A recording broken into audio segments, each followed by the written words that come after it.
The air in my dining room was thick with anticipation. A strange blend of expensive perfume and the rich aroma of my meticulously prepared meal. My son, Leo, sat at the head of the table, a smug smile playing on his lips as his sophisticated guests admired the glistening platters. They didn't know, of course, that every exquisite dish, every perfectly roasted vegetable, every succulent piece of meat was a ticking time bomb. They were about to taste a meal he'd remember, not for its flavor, but for its bitter truth. My heart pounded, a drum against my ribs, but my face remained serene. A calm, knowing smile. How did it come to this? How did a mother's love, expressed through decades of cooking, turn into a weapon?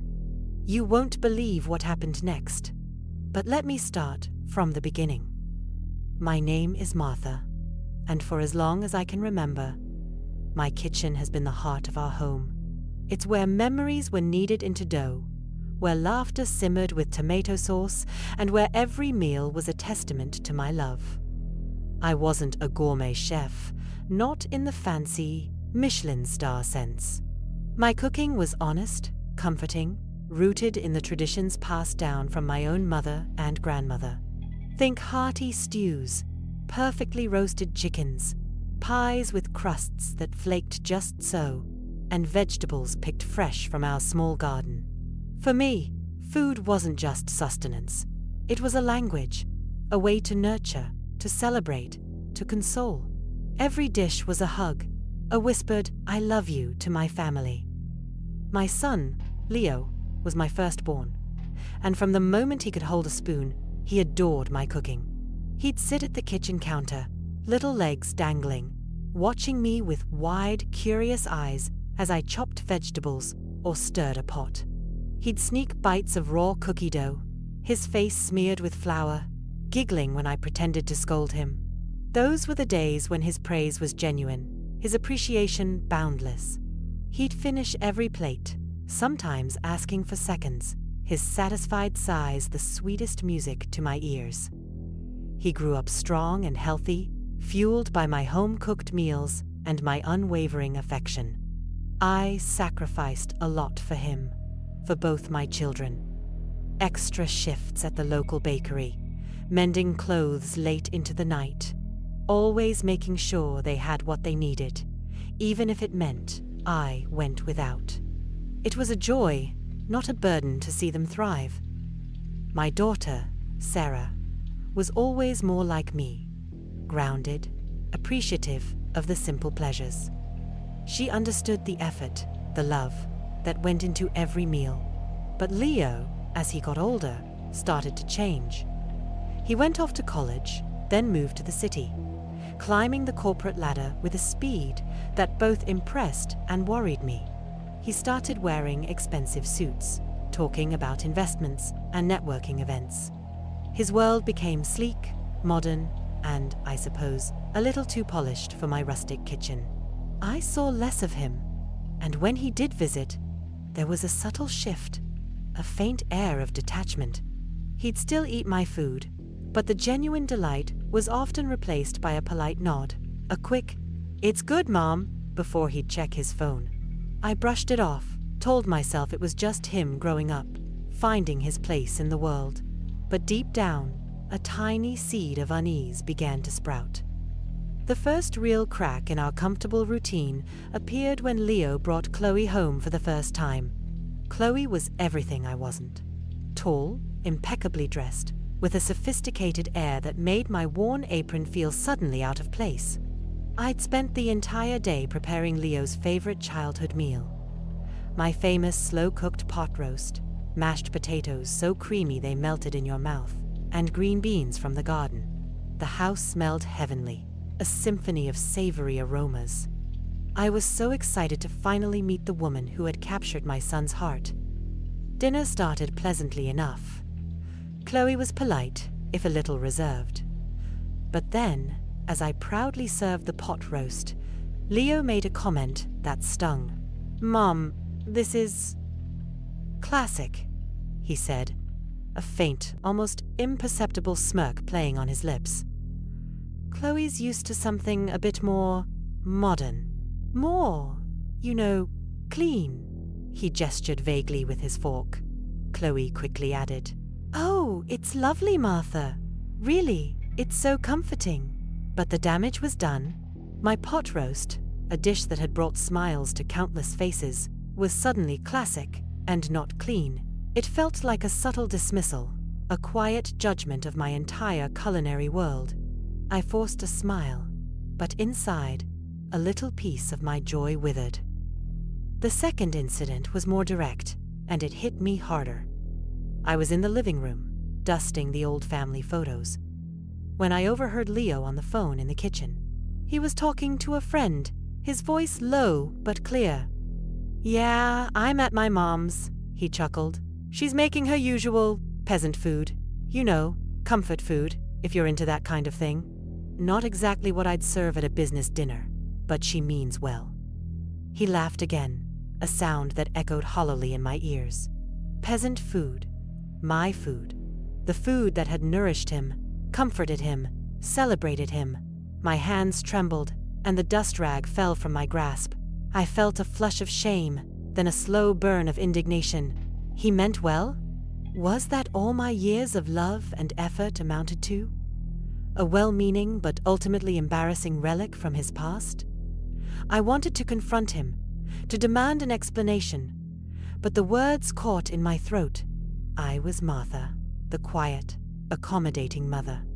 I swallowed my hurt, pretending I hadn't heard a thing when he emerged from the kitchen, whistling a cheerful tune.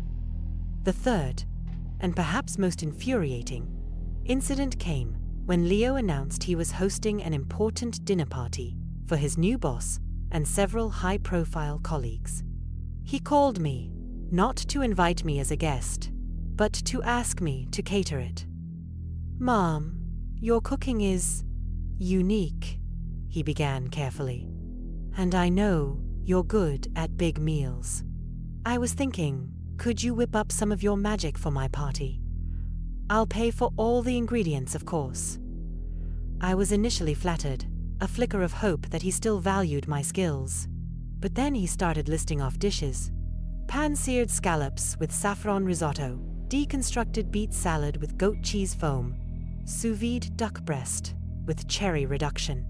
My heart sank with each exotic, unfamiliar name.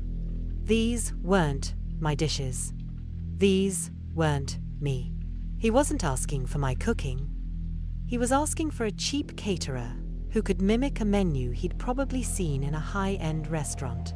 He even sent me a list of specific, expensive ingredients, implying that my usual, fresh from the garden fare, wouldn't be up to par. He handed me a wad of cash, almost as an afterthought, as if my time and effort were merely a transaction. I felt like a hired hand, not a beloved mother. The pride I once felt in my culinary abilities was slowly being chipped away, replaced by a gnawing sense of inadequacy. I spent days researching these new recipes, trying to understand the techniques, feeling a pressure I'd never known in my own kitchen. The joy was gone, replaced by a frantic need to prove myself, to meet his impossible standards. Little did he know, this pressure was building to a breaking point, a point where a mother's love, once so freely given, would transform into something entirely unexpected.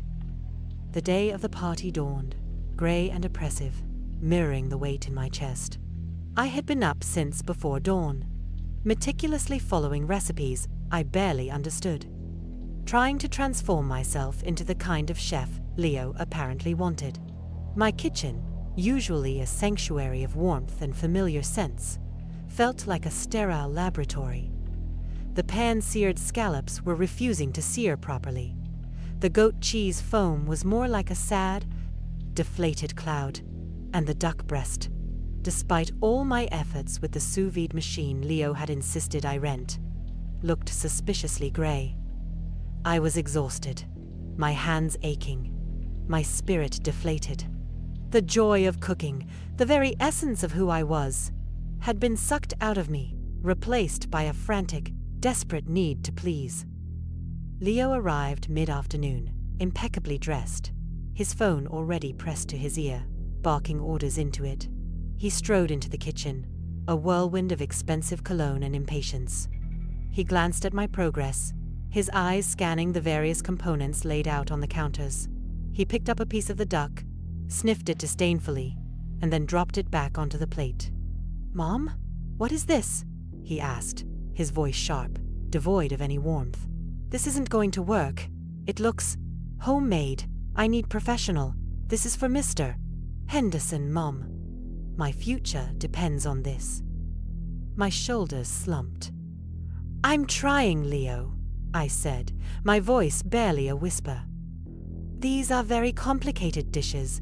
I've never made them before," he scoffed, running a hand through his perfectly coiffed hair.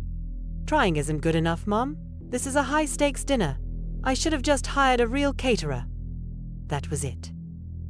The words hung in the air, heavy and suffocating. I should have just hired a real caterer. It wasn't just a criticism of my cooking. It was a dismissal of me, of my love, of every single meal I had ever prepared for him. It was a declaration that my efforts, my sacrifices, my very being were not enough. I felt a cold, hard knot form in my stomach. The exhaustion, the hurt, the simmering resentment from weeks of subtle slights, all coalesced into a single blinding flash of clarity. He saw me as a convenience, a means to an end, a relic from a past he was desperate to outgrow. And in that moment, something inside me snapped. I looked at the perfectly arranged, yet utterly unappetizing components of his trendy meal. Then my gaze drifted to the pantry, to the forgotten corners where I stored things I rarely used. My eyes landed on a box, tucked away behind some old canning jars. It was a box of gourmet ingredients I had bought years ago for a special occasion that never materialized. Imported truffles, artisanal cheeses, exotic spices, all expensive, all high-end, and all, I suddenly remembered with a jolt, well past their expiration dates. A slow, dangerous smile spread across my face. A plan, audacious and deliciously wicked, began to form. He wanted a meal he'd remember? Oh, he was going to get one. A meal that would not only impress his guests but also deliver a message he would never forget. The pressure in my chest eased, replaced by a thrilling sense of purpose. Little did Leo know, his mother, the peasant food cook, was about to serve him a dish of his own making, seasoned with a lifetime of love and a dash of well-deserved revenge. With a newfound spring in my step, I dismissed Leo from the kitchen, telling him I needed to focus on the final touches. He left, oblivious, probably already envisioning his promotion. I, on the other hand, was envisioning something far more satisfying. I pulled out the box of forgotten treasures from the pantry. A jar of black truffle paste, its expiration date a distant memory. A wedge of artisanal blue cheese, now sporting a rather alarming shade of green. A packet of saffron threads, their vibrant color dulled by time. And a bottle of balsamic glaze, thick and syrupy, but with a faint, almost imperceptible off odor. These were the ingredients for Leo's memorable meal. I worked with a precision I hadn't felt all day. The scallops, instead of being pan-seared, were now artfully arranged with a dollop of the expired truffle paste. The deconstructed beet salad received a generous crumbling of the questionable blue cheese. The sous vide duck, still gray, was now drizzled with the aged balsamic glaze. I even found some dried porcini mushrooms, their earthy aroma now tinged with something vaguely metallic, and rehydrated them for a gourmet side dish. The presentation was impeccable. Each plate was a work of art, a deceptive masterpiece of culinary revenge. The irony wasn't lost on me. Leo wanted professional, and I was delivering a performance worthy of an Oscar. When the guests arrived, a flurry of designer clothes and polite chatter, I was already in the dining room, setting the table with my best china. Leo introduced me. "This is my mother, Martha." She's helping out tonight." He avoided eye contact, clearly still embarrassed by my presence. I simply smiled, a serene, almost beatific smile that probably unnerved him. The guests, however, were captivated by the sight of the food. "Oh, Martha, this looks absolutely divine," one woman exclaimed, her eyes wide with admiration. "The presentation is exquisite," another added. Leo preened, accepting the compliments as if he had conjured the meal himself. As they began to eat, I watched, a silent observer. The first few bites were met with murmurs of approval. "Such complex flavors! The truffle is simply divine," Leo beamed, basking in the glow of their praise. But then, subtle changes began to appear. A slight furrow of a brow, a hesitant chew, a quick glance at a neighbor. One man discreetly dabbed his mouth with a napkin, a faint grimace on his face. Chloe, bless her heart, was the first to notice. She took a bite of the blue cheese, her eyes widening slightly. Then she quickly took a sip of water. Leo, still caught up in his self-congratulatory haze, didn't seem to notice. Then I cleared my throat. The room went silent. All eyes turned to me. "I'm so glad you're enjoying the meal," I said, my voice calm and clear, cutting through the polite hum. "I put a lot of thought into it. You see, Leo wanted something truly memorable tonight, something that reflected his new, sophisticated palate. And I thought, what better way to do that than to use ingredients that have truly matured with age?" I paused, letting the words hang in the air. Leo's smile faltered. Chloe's eyes were fixed on me, a dawning horror in their depths. "For example," I continued, picking up the jar of truffle paste. "This black truffle paste. It's from a very exclusive region in Italy. I bought it, about 5 years ago. It expired 3 years ago, but as you can taste, the flavor has only deepened." A gasp rippled through the table. Leo's face went ashen. "And this exquisite blue cheese," I gestured to the salad. "It's a rare artisanal variety, best enjoyed, I find, when it's developed a certain character. This one, for instance, passed its best-by date a good 2 years ago." The guests began to push their plates away, their faces a mixture of shock and disgust. "And the balsamic glaze," I concluded, holding up the bottle. "A truly vintage item. Expired last year, but still adds that certain je ne sais quoi. Wouldn't you agree?" Leo finally found his voice, a strangled whisper. "Mom, what are you doing?" I looked at him, my gaze unwavering. "I'm giving you what you asked for, son. A meal you'll remember. A meal made with ingredients that, like me, you deemed expired and worthless. But sometimes, Leo, the oldest things, the most overlooked things, have the most profound lessons to teach." The room was silent, save for the sound of chairs scraping back as guests, one by one, began to make their hasty exits. The climax wasn't a physical confrontation, but the shattering of Leo's carefully constructed facade, exposed by the very mother he had tried to dismiss. The silence that followed the departure of Leo's guests was deafening. He stood there, pale and trembling, the perfect host's mask shattered. Chloe, surprisingly, hadn't left. She looked at Leo, then at me, a complex mix of pity and understanding in her eyes. "Leo," she said softly, "I think you owe your mother an apology." Leo finally turned to me, his eyes filled with a raw, unfamiliar shame. "Mom, I don't know what to say." "You don't have to say anything, Leo," I replied, my voice gentle now, the anger having dissipated, replaced by a quiet sadness. "You've said enough already. For years, I poured my heart into feeding you, nurturing you, loving you, and you treated it like a joke, like something to be ashamed of."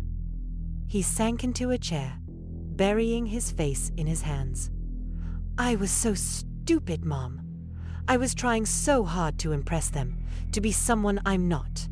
I let their opinions, their superficiality, blind me to what really matters. Your cooking, your love, it's never been peasant food. It's been everything. He looked up, his eyes red-rimmed. Can you ever forgive me? It wasn't an easy question. The hurt was deep, but so was the love. Forgiveness takes time, Leo, I said, and it takes effort. But we can start. We can start by remembering what family truly means. From that day on, things slowly began to change. Leo didn't immediately transform into the perfect son, but he started to listen. He started to appreciate. He even asked me to teach him how to make his favorite childhood dish, not for show, but for himself. Chloe became a regular visitor, often helping me in the kitchen, genuinely interested in my recipes. My kitchen, once a battleground, slowly became a sanctuary again, filled with the warmth of shared meals and genuine conversation. I learned that my worth wasn't dependent on my son's approval, and he learned that true success isn't about impressing strangers, but about cherishing the love that nourishes you from within. And as for me, I still cook with love, but now I also cook with a newfound confidence, knowing that my ingredients and my love are anything but expired.